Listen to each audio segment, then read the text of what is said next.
కొత్త బిజినెస్ కోసం ఆలోచిస్తున్నారా? ఈజ్ ఆన్ డిస్ట్రిబ్యూషన్ కోసం కాల్ చేయండి 9154729854.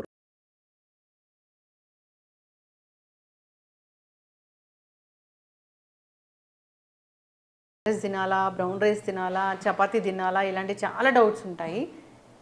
ఎలాంటి హెల్త్ ఇష్యూస్ లేవన్నప్పుడు ఏ రైస్ తినాలి? రైసా? రైస్ అంటే బ్రౌన్ రైస్ బెస్ట్ అమ్మా ప్రపంచంలో. అన్నిటికంటే బ్రౌన్ రైస్లో అందులో రకాలు ఉన్నాయి అమ్మా. బియ్యంలో దాదాపు నాకు తెలిసి నేనే చూసాను 1000 రకాలు ఉన్నాయి, నేను చూశాను. అందులో మంచి రకం అంటే పొట్టు తీయని, అంటే ఒక పొట్టు తీసిన బియ్యం లాంటివి ఉంటాయి కదా, అది చాలా మంచిది. కొంచెం నానబెట్టుకుని, ఎవరైనా రైస్ అయినా పప్పు అయినా ఏదైనా మీరు వంట చేసేటప్పుడు నానబెట్టుకుని తీసుకోండి. అంటే మనం వంటకు ఉండి ముందుగా నీళ్ళలో పోసి నానబెడితే అది చక్కగా ఉడుకుతాయి. ఈ మధ్య బ్రౌన్ రైస్లో కూడా ఆర్సెనిక్ ఉంటుంది, అది ఇదని చెప్తున్నారు కదా. మరి అలా ఆర్సెనిక్ అక్కడ ఉండదమ్మా, వాళ్ళ బుర్రలోనూ వాళ్ళ నాలుకల మీద ఉంటుంది. ఎందుకంటే బ్రౌన్ రైస్ తిన్నారనుకోమ్మా, తింటే వాళ్ళ వ్యాపారం పడిపోతుంది కదా. అందుకని తెల్లన్నం తింటేనే డయాబెటీస్ హాస్పిటల్ అని కలకలాడు. బాగా కుక్ చేసి తీసుకోవాలని చెప్తున్నారు అమ్మా. బాగా కుక్ చేసి తీసుకోవాలని చెప్తారు. బాగా కుక్ చేసుకోవద్దు నేను చెప్పట్లా, మెత్తగా ఉండి తీసుకోండి. బ్రౌన్ రైస్ చేయటం వల్ల ఏం ఆరోగ్యం వచ్చింది? ఏముండదు. లేదు, తప్పది. బ్రౌన్ రైస్ చాలా మంచిది కదా. మరి ఇన్ని చెప్పిన వాళ్ళు మరి మందులు వేసుకుంటే కిడ్నీలు పోతాయి చెప్పరా, అది మందులు వేసుకోవద్దని. సైడ్ ఎఫెక్ట్లు నూనె పేరు దాని మీద రాస్తారుగా. ఇప్పుడు చికెన్ మటన్లో ఏది మంచిది? దేనికి అది మంచిది? మటన్ ఒక రకంగా మంచిది. మటన్లో ప్రోటీన్ చాలా రిచ్ సైజెస్లో ఉంటుంది. మటన్ లివర్ ఈ ప్రపంచంలో అద్భుతంగా రక్తం పడే అత్యద్భుతమైన ఆహారం. అంటే కిడ్నీ ప్రాబ్లం లేని వాళ్ళు ఎవరైనా మటన్ లివర్ కనుక తీసుకుంటే అదిరిపోద్ది. అంటే దాంట్లో ఉండే రక్తం ప్రపంచంలో ఉండే అన్నిటి కలిపిన రాదు. మటన్ లివర్ ఎనిమిక్ ఉన్న వాళ్ళు తీసుకోవచ్చు. మటన్ లివర్, ములగాకు, మెంతికూర, నానబెట్టిన బాదం, నానబెట్టిన వాల్నట్, చేపలు, గుడ్లు. చేపలు అంటే లైవ్ పెంచిన, మనం చెరువులో పెంచిన కాకుండా సముద్రం కానీ న్యాచురల్. అద్భుతం. చెరువులో పెంచిన చేపలు మంచి కాదు, చెడ్డే కాదు, మంచి కాదు. ఇప్పుడు డయాబెటీస్ ఉన్న వాళ్ళు నోరు కట్టేసుకోవాలి, అసలు తినకూడదు అని చెప్తారు కదా సార్. నా డేట్లో చికెన్ మటన్లు తినచ్చుగా, సమస్త నాన్ వెజ్లు తినచ్చు, చక్కగా తినచ్చు, సూపులు తాగచ్చు, కోడిగుడ్లు ఎన్ని కావాలంటే తినచ్చు. బ్రేక్ఫాస్ట్ తినొచ్చా, లంచ్ తినొచ్చా, డిన్నర్ తినొచ్చా? అవాయిడ్ చేయాల్సింది ఏంటి? ఇవన్నీ అవాయిడ్ చేయాలి. నీకు ఆకలిసినప్పుడు తిను. ఫస్ట్ ఫ్యామిలీ అంతా ఒక చోట కూర్చొని తినే దరిద్రపు అలవాటుని, ప్రపంచాన్ని అతలాకుతలం చేసి సర్వనాశనం చేసిన ఫ్యామిలీ ఒక చోట కూర్చొని తింటే చండాలపు అలవాటుని తీసేయండి. ఎవడికి ఆకలిసినప్పుడు ఆడ తినండి. నువ్వు ఒక ఉమెన్, వర్కింగ్ ఉమెన్, లేదా ఒక హౌస్ వైఫ్ ఉంటుంది, మీ ఆయన ఒక వర్కింగ్ బిజినెస్ కావచ్చు, లేదా సమ్ జాబ్ కావచ్చు, మీ పిల్ల ఒకళ్ళు కావచ్చు, పిల్లడు ఒక పని చేస్తూ ఉండొచ్చు, ఒకళ్ళు స్కూల్కి వెళ్ళచ్చు, ఒకళ్ళు జాబ్కి వెళ్ళచ్చు. వీళ్ళందరికీ ఒకే టైంకి ఒకే రోజు విధంగా ఆకలి ఎలా వస్తుంది? నీకు ఎవడికి ఆకలిసినప్పుడు అడిగి తినాలి. ఆకలి అయిపోతే ఎత్తేయి. ఆకలి అయితే 2 తినడం కూడా మంచిది. టైమింగ్స్ ఎవడైతే పాటిస్తాడో అక్కడ సంక్రాంతిపోతాడు. టైమింగ్స్ అంటే సిస్టమేటిక్ చేసేవాడు ఓకే, అంటే నీ సిస్టమేటిక్ పనిలో ఉంటావు, ఈ టైంకి ఆఫీస్కి వెళ్తావు, నీ క్లాక్ సెట్ చేసుకుంటే ఓకే. మిగిలిన వాళ్ళు ఎవరైనా సరే టైమింగ్ పాటించాడు, వాడు సంక్రాంతి అయిపోయాడు. టైమింగ్ అంటే ఏంటి? డిసిప్లిన్ లేనట్టు టైమింగ్ ఉండదు. ఇప్పుడు నువ్వు ఆఫీసులో 4 గంటలకు 5 కదా తింటా వెళ్తావు, 6 తినేస్తావు. ఏ బజ్జీనో తెప్పించారు, నువ్వు తెప్పించుకోలే, నీ కొలికి తెప్పించుకుంది, తినవే అంటే ఇచ్చింది, బజ్జీనే కాదని ఎందుకంటావు? పై కొంత ఆకలి కూడా ఉంటుంది, 2 బజ్జీలు తిన్నావు. ఇప్పుడు నువ్వు ఇంటికి వెళ్తావు, నీకు ఆకలి లేదు, కానీ ఫార్మాలిటీగా తింటున్నావు నువ్వు, అది నీ హాని చేస్తుంది. బజ్జీలు తిన్నావు కదా, ఆపేసి. అర్థమైందా? ఇది ఇక్కడ చేస్తావు, అక్కడ ఫార్మాలిటీ చేస్తావు. అందుకనే ఎవడికి నచ్చిన టైంలో అడిగి ఇచ్చేయటం అన్నాను. అట్లా 2 ఇళ్ళకి వచ్చిన వాళ్ళకి మర్యాద పేరుతో మీరు స్వీట్లు హాట్లు పెట్టడం ఆపేయండి. అవును, ఈ మధ్య జిలేబీ సమోసా కూడా పెడుతున్నారు కదా, అది ఆపేయండి. పెడితే ఇప్పుడు కాఫీ ఇచ్చారు, క్యాలరీస్ అని దాని మీద పెద్ద చర్చ కూడా జరుగుతుంది, అది పెడుతున్నారు. ఇప్పుడు ఆడు తినొస్తాడు ఆల్రెడీ, నువ్వు పెడితే సస్తే కాదంట, ఇంకా పెడితే బాగుండని కూడా అనుకుంటాడు. వెళ్తే నువ్వు తింటానికి కదా కదా వచ్చింది అంటే అది హాని చేస్తుంది. అట్లనే రెస్టారెంట్లోకి వెళ్తే వదిలేట నేర్చుకోండి. అన్నం పరమ బ్రహ్మస్వరూపం కాదు, పరమ దెయ్యం స్వరూపం. మీరు ఒక హోటల్ బిర్యానీకి వెళ్ళారు, ఆర్డర్ ఇచ్చారు, అది ఎదిరిపోయి ఉంది, 600 రూపాయలు తీసుకున్నాడు, ఎంత ఉంది, పావంత తినగానే కడుపు నిండిపోయింది, లేచిపోండి అక్కడి నుంచి. మీరు 600 గుర్తు తెచ్చుకుని ఆఖరి మెత్తుకొని నాకారు, సచ్చారు, మళ్ళీ ప్యాక్ చేయించుకుని వచ్చి మళ్ళీ రేపు అయిపోద్ది, రేపు ప్యాక్ చేయించుకుని అది పోయిపోకుండా చేశారో సచ్చారు. వదిలేయండి, వదిలేస్తే నెక్స్ట్ టైం తింటానికి ఉంటుంది. ఎప్పుడైతే ఆకలి ఆగిపోయిందో ఆపేయండి. నేను గోల్డెన్ రూల్ చెప్పాను కదా, 10 ఏళ్ల నుంచి ప్రచారం చేసుకెళ్ళాను రాష్ట్రంలో. ఆకలి వేసినప్పుడు, నిజం ఆకలి వేసినప్పుడు మాత్రమే తినండి, దొంగ ఆకలి కాదు. ఆకలి లేదు, ఆకలి తీరే వరకు తినండి, మళ్ళీ ఆకలి వేసే వరకు ఏమంటుకోమాక, అంతే. యాక్చువల్గా ఎవ్రీ హ్యూమన్, ఈవెన్ వర్కింగ్లో కూడా, నువ్వైనా నేనైనా ఎవరికైనా 2 meal is more than enough. పొద్దున పూట తినేది వీలైనంత లేట్గా తినండి, రాత్రిపూట తినేది వీలైనంత ఎర్లీగా తినండి. ఇదేదో సార్ పొద్దున పూట తినేది వీలైనంత లేట్ కంటే బ్రేక్ఫాస్ట్ స్కిప్ చేయమంటున్నారా? నేను అసలు బ్రేక్ఫాస్ట్ అని పేరు పెట్టమాకంట. బ్రేక్ఫాస్ట్ అంటే ఏంటి? To breaking the fast. అది నువ్వు మధ్యాహ్నం 3 చేస్తే అదే బ్రేక్ఫాస్ట్. కానీ అంత నైట్ అంతా ఏం తినకుండా ఉండి మళ్ళీ లేట్గా తింటే ఎస్డిటీలు అలాంటివి వస్తాయి కదా. ఎసిడిటీలు వచ్చేది ఈ తినేవాళ్ళకి, తిన్నదరక్క టొన్న తరగచ్చలేక. బాడీలో ఆర్గాన్స్ ఎప్పుడైతే రెస్ట్ తీసుకుంటాయో ఒకటే కాదు కదా, నువ్వు రాత్రిపూట నిద్రపోతున్నావు, పోతా పోతే ఇంత మేత మెక్కి పడుకున్నావు, శుభ్రంగా బిర్యానీ రాత్రి 2-12 బిర్యానీ తిని శుభ్రంగా తినొచ్చి పడుకున్నావు. అది అయిపోయింది ప్రాసెస్. లోపల బిగిను ప్యాంక్రాస్లు, కిడ్నీలు, లివర్లో నా సావరంగా కుమ్మి 5-6 గంటలు కష్టపడతాయి. అందుకే రాత్రిపూట లేటుగా తిని పడుకున్నాడికి ఏం జరుగుతుంది తెలుసా? పొద్దున్నే లేవగానే వాడికి బద్ధకంగా ఉంటుంది, ఇంకా మంచం మీద వాలిపోవాలని, ఇవాళ ఆఫీస్కి వెళ్ళాలా, ఒక పావుగంట పుడుకుని వెళ్దామని. రోజంతా ఆఫీస్లో కూడా డల్గా ఉంటాడు. ఎందుకని? ఆడు అర్ధరాత్రి తిన్నాడు. వాడు కొన్ని ఆర్గాన్స్ మాత్రమే 4 గంటలు రెస్ట్ తీసుకున్నాయి, కొన్ని ఆర్గాన్స్ 8 గంటలు తీసుకున్నాయి, కొన్ని ఆర్గాన్స్ 4 గంటలకే టైం దొరికింది. సో అదే నువ్వు ఎర్లీగా తినున్నావు, అరిగిన తర్వాత 3-4 గంటలు పడుకున్నావు అనుకో, మిగిలిన అన్ని ఆర్గాన్లు 8 గంటలు రెస్ట్ తీసుకుని 7 గంటల సంథింగ్ వాట్ ఎవర్. అప్పుడు ప్రశాంతంగా పొద్దున్న లేస్తాడు. ఈ తేడా మీరు ఎవరైనా గమనించవచ్చు. సో మీరు మీకు ఆకలేసినప్పుడు తినండి. అమ్మ, బాబు, కొడుకు, పెళ్ళం, కొత్తగా పైన పెళ్ళం ఏం లేదు, ఎవడికి నచ్చింది తినండి, ఎవడికి నచ్చింది వాడు మితంగా తీసుకోండి, అంతే. ఇప్పుడు ఇమ్యూనిటీ లేదు, మాకు అనారోగ్య సమస్యలు వస్తున్నాయి ప్రతి సీజన్ మారినప్పుడు అంటున్నారు. అలాంటప్పుడు ఇమ్యూనిటీ పెంచుకోవాలంటే అసలు ఏం చేయాలి? ఫస్ట్ ఆయిల్ చేంజ్ చేయాలి. ఒకటి న్యాచురల్ ఆయిల్స్కి రండి, కోకోనట్ ఉత్తమం, కుదరకపోతే మిగిలిన న్యాచురల్ ఆయిల్స్కి వెళ్ళండి. 2 ఉప్పు మార్చేయండి, ప్రకృతి ఇచ్చిన ఉప్పు రండి. 3 కారం కొంపలోంచి కంప్లీట్ ఎత్తేయండి. కారం అంతా మొత్తం దాదాపు 40 నుంచి 70 లేయర్లు కొట్టిన పురుగు మందులు కొట్టిన అక్కడ లేయర్ గాలిలో ఆవిరైపోయింది.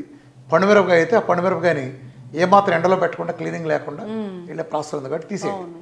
పాలు కొత్త కల్తీ పాలు ఉన్నాయి మార్కెట్లో, ప్యాకెట్ పాలలో, పాత పాలు కాదు, అసలు పాలు కూడా హ్యూమన్స్ కాదు.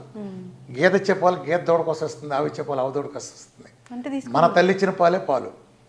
మిల్క్ ఈజ్ నాట్ ఫర్ మమాల్స్, మమాల్లో మనకుండే వాళ్ళు కాదు, ఎవరి తల్లి వాళ్ళకి ఇస్తుంది. ఆ వీనింగ్ పీరియడ్ వరకు తాగటమే. ఆ తర్వాత పాలు అనేవి మనిషికి జస్ట్ ఓ టేస్ట్కో దేనికో తప్ప ఎలాంటి ఉపయోగం లేవు. గేదె పాలు ఇచ్చేది గేదె దూడ కోసం, అర్థమైందా? మనిషి పాలు మనిషి కోసం. సో పాలు లేదు, పాల పదార్థాలు అద్భుతమైన, పాలు కాదు పాల పదార్థాలు మంచి. ఇప్పుడు పచ్చి కొబ్బరికాయ కంటే కొబ్బరి నూనె ఎగలాక ఎంత ఔషధంగా మారుతుంది, అది ఔషధంగా మారటానికి ప్రాసెస్లు ఉంటాయి కదా, ఆ ప్రాసెస్ని బట్టి మారుతుంది. అలాగే పాల కంటే పాల పదార్థాలు అద్భుతమైన, అది తీసుకోండి. ఇంకో ముఖ్యమైన విషయం, ఆడాళ్ళైనా మగాళ్ళైనా, ఆడాళ్ళు అయితే రోజుకు 4.5 లీటర్ల నీళ్ళు, మగాళ్ళు అయితే 5 లీటర్ల నీళ్ళు తాగటం చేయండి. అది కూడా సిస్టమేటిక్గా, not more than 300 ml at a time. అర్థమైందా? Not more than 300 ml at a time. డైట్లో ఉంటే నేను 45 నిమిషాలకు ఒకసారి 300 ml చొప్పున 17 టైమ్స్ ఇస్తాను. డైట్లో లేకుండా నార్మల్గా, ఈవెన్ ఇప్పుడు నువ్వు డైట్లో లేవు, నువ్వు గంటకు ఒకసారి మస్ట్ అండ్ షుడ్గా 300 ml తీసుకోవాలి every 1 అవర్కి, 15 to 16 times A day. అలానే ఎండలో కూర్చుంటా. డి విటమిన్ 100 పైన ఉండేది చూసుకోండి. డి విటమిన్ విటమిన్ కాదు, డి విటమిన్ ఇస్ హార్మోన్. ఇది పక్కా కాలీఫ్లవర్, పెద్ద కుంభకోణం. వీఆర్కి ఎక్స్క్లూజివ్ డి విటమిన్ కుంభకోణం నా వీడియో చూస్తే ఎవరికీ లేదు, భారతదేశం ఎవరికీ ఉండదు. ఎందుకని? వీళ్ళు సబ్బెట్టి స్నానం చేస్తారు కాబట్టి. అవునా? అవును, మనం సబ్బులెట్టి స్నానం చేస్తాం కాబట్టి సబ్బుకున్న కెమికల్ శుభ్రంగా ఉంటుంది కదా. చర్మం మనం భలే వాసన వచ్చేవరా పలానా సబ్బు వాడితే అంటాం. ఆ వాసన, ఆ కెమికల్, సబ్బుకుండే కెమికల్ వాసన అది చర్మం మీద ఉంటుంది. నిజానికి చర్మం శుభ్రం కాదు. ఈ లేయర్ అడ్డం పట్టడం వలన మన శరీరం ప్రోబయోటిక్స్ అనే ప్రతి చోట ఉంటాయి. ఆ ప్రోబయోటిక్స్ ఉండబట్టే మన సూర్యుడు ఇచ్చే టైప్ బి యూరియాస్ని తీసుకున్నాయంటే చర్మం పొట్టలోని స్టమకే కాదు, శరీరంలో ప్రతి చోట ఉంటాయి. చర్మకుండే ప్రోబయోటిక్స్ సవ్యంగా పనిచేయట్లే. సెబాషియస్ గ్లాండ్స్ కూడా దెబ్బతింటి వీటి వలన. అందుకని చర్మం కాంతి విహీనం అవుతుంది. సేబం కెమికల్ చర్మం కింద ఉండే సెబాషియస్ గ్లాండ్స్ ఇచ్చి ఎప్పుడైతే లేదో, ఏనాటి కారణం ఏంటంటే ఇవాళ వచ్చే కెమికల్ సోపులు, ఈ చీప్ కెమికల్ సోపులు వాడటం వలన శరీరం మొత్తం పైన లేయర్ లాగుండి డి విటమిన్ అల్ట్రా బి-యూరియస్ని తీసుకోవట్లేదు. ఇప్పటికే బెంగళూరు, హైదరాబాద్, ఢిల్లీ లాంటి ఏరియాల్లో ఈ పైన పట్టిన పొల్యూషన్ కారణంగా టైప్ బి యూరియస్ కింద దాకా దిగట్లా. ఎండ వస్తుంది కానీ టైప్ బి యూరియస్ రావట్లా. అందుకే వీళ్ళు ఎవరికి డి విటమిన్ రాదు. అయితే ఈ ప్రపంచంలో డి విటమిన్ని ఆయిల్ ఫార్మాట్లో ఉండే విధంగా ఇచ్చేది నేను ఇస్తాను. అందుకే మన డైట్లో నువ్వు చూస్తే, ఇప్పుడు నేను ఒక రోజు నాకు 100 మంది నేను ఇస్తే 90% మందికి 100 దాడుతుంది. 100 దాటుతుంది 1 మంత్లోనే. ఎక్కువ మంది 10% వాళ్ళకి ఏదైనా ఇంటర్నల్ అట్లా ప్రాబ్లం. దాటొచ్చా సార్ 1 మంత్? ఎందుకునంటే 100 ఏంటి అసలు డి విటమిన్కి టాక్సిసిటీ ఏంటి, పచ్చి మోసం అబద్ధం. డి విటమిన్ టాక్సిసిటీ అని ఎవడన్నా మాట్లాడంటే వాడు పెద్ద మోసగాడు. ప్రపంచ చరిత్రలో ఇంతవరకు డి విటమిన్ టాక్సిసిటీ అనేది లేదు, ఒక్క కేసు కూడా నమోదు కాల. వీళ్ళకి వేరే రోగం ఉంటే దాన్ని డి విటమిన్ ఎక్కువగా అంటగడుతున్నారు. ఈ ప్రపంచంలో ఆ మధ్య ఎరిక్ బర్గ్ ఒక వీడియో రిలీజ్ చేశాడు. ఈ వీడియో దయచేసి వెంటనే చూడండి, లేకపోతే డిలీట్ అయిపోతుంది హెడ్డింగ్. ఎరిక్ బర్గ్ లాంటి వరల్డ్ టాపర్లో యూట్యూబర్ ప్లస్ హెల్త్ గురువులో అలాంటి హెడ్డింగ్ పెట్టాడంటే ఏం దాని లోపల చూస్తే కొన్ని వేల మందికి డి విటమిన్ రోజుకు 2 లక్షల ఇంటర్నేషనల్ యూనిట్స్ ఇచ్చారు. అసలు వీళ్ళు నాకు అర్థం కాదమ్మా, సైన్స్కి వీళ్ళు చెప్పేదానికి ఎలాంటి సంబంధం ఉండదు. కాల్షియంని డి విటమిన్ అబ్జర్వ్ చేసుకుంటుంది అలాంగ్ విత్ K2 కలిపితే. డి విటమిన్ ఎక్కువ ఉంటే కాల్షియం అబ్జర్వ్ చేసుకుంటుంది, వీళ్ళు హైపర్ కాల్షియం వచ్చేస్తుంది అంటారు. అసలు ఇది గేదెల మళ్ళీ చోట కూడా మాట్లాడటానికి జడుస్తాడు. కాకపోతే ఏంటంటే క్వశ్చన్లు ఎవడో ఎదురు అడగడు కాబట్టి. ఇప్పుడు నీకు నీ చదవడం రాదనుకో, నేను ఏం రాసినా చెల్లిపోద్ది. నీ చదవడం రాదుగా, అట్లా అడిగేవాళ్ళు లేనప్పుడు ఏది చెప్తే చాలా మనవుతుంది చెప్తుంది తప్పితే. డి విటమిన్ కాల్షియం అబ్జర్వ్ చేస్తుంది కదా, బోన్స్కి టీత్కి ఇస్తుంది కదా. డి విటమిన్ K2 అయినా కలిస్తే కాల్షియం పెరుగుతుంది అంటారేంటి? నేను 100 చూపిస్తా, 2లో 3లో ఉన్నాయి, నీకు 1000 ఇస్తా. 1000 నీకు ఇవ్వలేకపోతే ఆ రోజు ఆడికి 2 కోట్లు ఇచ్చి నేను డైట్ చేయడం మానేసి వెళ్ళిపోతా. డి విటమిన్ 8, 9 ఉంటే నేను ఇస్తాను సప్లిమెంటేషను. తర్వాత 120కు 150 ప్లస్కి వెళ్తుంది. వాడి కాల్షియం చూడండి 7.8, 8 ఉంటుంది. నువ్వు చెప్పిన ప్రకారం కాల్షియం పెరగాలిగా, పెరగట్లేదు. హైపర్ కాల్షియం ప్రపంచ చరిత్ర లేదు. శాన్ ఫ్రాన్సిస్కోలో శాండియాగో యూనివర్సిటీలో గత 46 ఏళ్ళ నుంచి పరిశోధన చేస్తారు. ఎక్సెస్ డి విటమిన్ వల్ల ఏమైనా నష్టాలు ఉంటాయో చేస్తాయని. ప్రపంచ చరిత్రలో ఎంతవరకు ఒక్కడిని చూడాలి. 100 పైన ఉండి తీరాల్సిందే అందరికీ. డి విటమిన్ ఎక్కువ ఉన్నాడికి రోగాలు రావు. దీనికి ఉదాహరణ కూడా మీకు చెప్పాలంటే కరోనా టైంలో కుప్పకూలిన దేశాలు ప్రపంచాలు ఏంటంటే చూడండి, యూరోప్ కుప్పకూలింది. ప్రపంచంలో ఆరోగ్యాన్ని అద్భుతంగా వర్తించి యూరోప్లో రాని మనిషి లేడు. ఒక్కొక్కడికి 2-3 సార్లు వచ్చింది.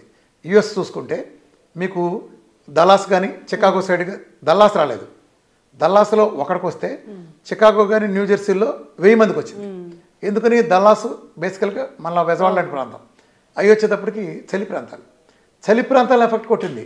చలి ప్రాంతాలు ఏంటి? డి విటమిన్ ఉండదు. డి విటమిన్ లేకపోవడం 100 రోగాలు వస్తాయి. డి విటమిన్ టాక్సిటీ అని పెట్టినప్పుడు అది 300 పెట్టారు ఒరిజినల్గా. 300 అంటే జనం ఇబ్బంది పడతారేమోనని, నిజానికి దాని విటమిన్ అనకూడదు, 100 అన్నారు. ఇది కూడా పక్కనట్టు. అసలు ఇది చూసింది ఎవడి మీద? తెల్లోడి మీద. తెల్లోడిని బేస్ చేసుకుని యూరోప్ వాడిని లేదా అమెరికా వాడిని బేస్ చేసుకుని డిజైన్ చేశారు. యూరోప్లో ఉండే మనిషి వేరు, ఆఫ్రికాలో ఉండే మనిషి వేరు, ఇండియాలో ఉండే మనిషి వేరు. యూరోప్లో వాళ్ళు తెల్లగా ఉంటారు, గమనించావా? చలి ప్రదేశాల వాళ్ళు తెల్లగా ఉంటారు. ఎందుకని? వాళ్ళ సూర్యుడి కంటే మంచు ఎక్కువ ఉంటుంది. అందుకని వాళ్ళ శరీరంలో ఎండ బాగా తక్కువ పడుతుంది కదా. ఎప్పుడైనా సరే మబ్బుల్లో అప్పుడప్పుడు ఎండ వస్తుంది. ఆ వచ్చిన కాసేపట్లో డి విటమిన్ సృష్టించుకోవడం కోసం వాళ్ళ శరీరంలో అక్కడ ప్రకృతి డి విటమిన్ మన మెలనిన్ మొత్తం తీసేసింది. అందుకని వాళ్ళు తెల్లగా ఉంటారు. అంటే కొంచెం ఎండలో కూర్చున్నా సరే వాళ్ళకి ఫుల్గా డి విటమిన్ వచ్చేస్తుంది. అదే నీకు ఆఫ్రికాకి వెళ్ళావు, వాళ్ళు భయంకరమైన ఎండల్లో ఉంటారు. అందుకని వాళ్ళకి మెలనిన్ బాగా మందం కోటింగ్ పెడతారు. ప్రకృతి లేదా నువ్వు దేవుడు అంటే దేవుడు మెలనిన్ కోటింగ్ ఎక్కువ ఉంటుంది. దాంతో ఎక్కువ హాని జరగకుండా శరీరం నుంచి వచ్చే కిరణాలు వాళ్ళకి మేలు చేస్తుంది. మనం 12 గంటల పగల 12 గంటల రాత్రి ఈ ప్లస్లో ఉండే ఇండియన్స్ లాంటి వాళ్ళం మరి మనకు చూడు ఓ రకం ఉంటుంది. ఇప్పుడు తెల్లవాడు గుర్తించేది నల్లవాడికి డి విటమిన్ ఎలా వర్తిస్తుంది? వాడు 5 నిమిషాలు ఎండలో కూర్చుంటే డి విటమిన్ వస్తుంది. ఈ నల్లవాడు 10 గంటలు కూర్చుని, ఉదాహరణ చెప్తాను, ఇది ఎగ్జాక్ట్ కాదు, మనం 2 గంటలు కూర్చుంటే వస్తుంది. ఈ ముగ్గురికి నువ్వు డి విటమిన్ టాక్స్ ఒకటేట పడతారా? గాడిదా ఎవడి చేలో పూరాడతావరా? అసలు బిఎంఆర్లు ప్రతిదీ మోసమే. డి విటమిన్ ఎలా డిసైడ్ చేస్తావు నువ్వు? తెల్లవాడు గుర్తించేది నల్లవాడు గుర్తిస్తుందా? ఇలా how you call toxicity. Diabetes కూడా అంతే. నైజీరియాలో ఉండేవాళ్ళు ఉంటారు బోల్డ్ మందికి, అక్కడ ఆఫ్రికన్ కంట్రీ, అక్కడ షుగర్ చాలా చిన్న వయసులో వస్తుంది. కానీ వాళ్ళు 90-94 ఏళ్ళు బతుకుతారు చాలామంది. మరి షుగర్ వస్తే తొందరగా 15 ఏళ్ళు ముందే చనిపోవాలని రూలు. మరి అంత ఎందుకు ఉంటున్నారు? చాలా చిన్న వయసులో హెచ్బిఎన్స్లు 9, 8 ఉండే ప్లేస్లో ఎందుకు ఉంటున్నారంటే వాళ్ళ జనరు వేరు. ఒక ఆఫ్రికన్ వేరు, ఒక అమెరికన్ వేరు, ఒక పొట్టిగా ఉండే చైనా వాడు, 7 అడుగులు ఉండే మన తలకాయ పెట్టి చూసే ఆఫ్రికా వాడు, మనకు ఇట్టా చూసే చైనా వాడు, వీళ్ళిద్దరు ఒకటి ఎట్లా అవుతారు? ఎవరికా డిసైడ్ చేయాలి కదా. ఈ ప్రపంచం మొత్తం ఒకటే వాళ్ళు. ఇప్పుడు నీకు నాకు ఒకటే బలం ఉంటుందా? మనందరం ఒకటే వేసున్నాం, నువ్వు నేను ఒకటే బలం ఉంటుందా? నీతో పాటు అందరికి ఒకటే ఉంటుందా? ఎలా ఉంటుంది? అలా ఉండదు కదా. ఆడ వేరు, మగ వేరు. ఒక రేసులో ఉండేవాళ్ళు ఎవరి రేసుని బట్టి వాళ్ళకి ఆ బలం డిసైడ్ అవుతాయి కదా. నువ్వు అందరికి ఒక రూల్ అట్టేస్తావు. అర్థమైందా? ఈ కాకమ్మ కబుర్లో కలిబోలు కబురు మన ప్రపంచానికి ఎలాంటి ఉపయోగం లేదు. ఎందుకు ఉపయోగం లేదు? ఈ కాకమ్మ కబుర్లు చెప్పేవాళ్ళు ఎవరు ఒక డయాబెటీస్ తగ్గించలేదు, ఒక్కడ బీపీ పోగొట్టలేదు, ఒక్కడు థైరాయిడ్ పోగొట్ల, ఒక్కడు సురేష్ బీపీ పోగొట్ల. పోదు కదా సార్. నా దగ్గర 1 మంత్ 1000 మందిని పంపించండి, సవాల్ చేస్తున్నా. 1 మంత్లోపు మొత్తం ఒకళ్ళిద్దరు ఏదైనా క్రానిక్ కేసు ఉన్న వాళ్ళు తప్ప 1000 మందిలో ఒక్క సింగిల్ డిజిట్ ఉండే వాళ్ళు తప్ప వాళ్ళకి 2 నెలల పోద్దులే. 100కి 1000% తగ్గి తీరాల్సిందే, తగ్గి తీరాల్సిందే. ఆఫ్టర్ ఆల్ బీపీ 28 రోజులు 29 రోజులు వేసుకోమంటే ట్యాబ్లెట్ అంతే అంతే. నేను వెంటనే తీయను, దానికి కొన్ని కాంప్లికేషన్స్ ఉంటాయి, వెంటనే తీయటానికి. షుగర్ అంటే ఎత్తి పెంటకప్పుడు వారేమంటాం కదా, ఎవరికైనా ఉంటాం వీలేదు అంతే. అన్లెస్ క్రానిక్ డిసీజెస్ ఉండేవాళ్ళు, లేదా ఇంట్లో తీవ్రమని లేదా ఘర్షణ వాతావరణం లేదా స్ట్రెస్ ఉండేవాళ్ళు తప్ప నార్మల్గా బీపీ వాడు నువ్వు 20 ఏళ్ళ నుంచి బీపీ. ఇవాళ నీతో మాట్లాడే ముందు నేను ఒక 18 మందిని చూశాను. 18 మందిలో 9 మంది తీసేసాను. ఆ బీపీలు షుగర్ ఉన్న వాళ్ళు ఉన్నారు, 9 మందికి వెళ్ళిపోయిన బీపీలు. నువ్వు కింద ఉన్న ఇంటర్వ్యూ తీసుకోవాలి, 15-20 ఏళ్ళ నుంచి వాడుతున్నారు, 5 ఏళ్ళ నుంచి 6 ఏళ్ళ నుంచి ఉండదంతే. 112 ఆల్రెడీ ఒక ఆయన 4 నెలల నుంచి లేదు, 112 120 ఇంతే. మరి ఇన్నేళ్ళు వాడింది ఏమైంది? హై డోస్లో ఆయన 40 పొద్దున 40 సాయంత్రం వాడేవాడు. చిన్న సొల్యూషన్స్ ఇవన్నీ. తొక్కలో థైరాయిడ్ నెలలో పోద్ది, ఎవరికైనా తొక్కలో థైరాయిడ్ నెలలో పోద్ది. జీవితాంతం ఎందుకు మాడి జీవితాలు ఎందుకు నాశనం చేసుకుంటున్నారు? డైట్ ట్రై చేయండి, నెలలో పోద్ది. If it is normal thyroid. Hashimoto అయితే ఇంకో 3 నెలలు పోద్ది అంతే.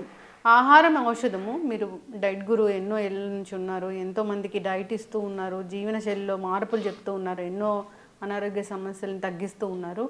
మీ డైట్కి చాలామంది ఫ్యాన్స్ ఉన్నారు. సో మరిన్ని విషయాలు మనం తర్వాత డిస్కస్ చేద్దాము. ఈ సిరీస్ అనేది కంటిన్యూ చేద్దాము. విఆర్కే సార్ చాలా మంచి ఇంటర్వ్యూ ఇచ్చారు నాకు. అందరూ ఫాలో అవ్వాలని కోరుకున్నాం. చాలా చక్కటి ఇన్ఫర్మేషన్ అండి. ధన్యవాదాలు.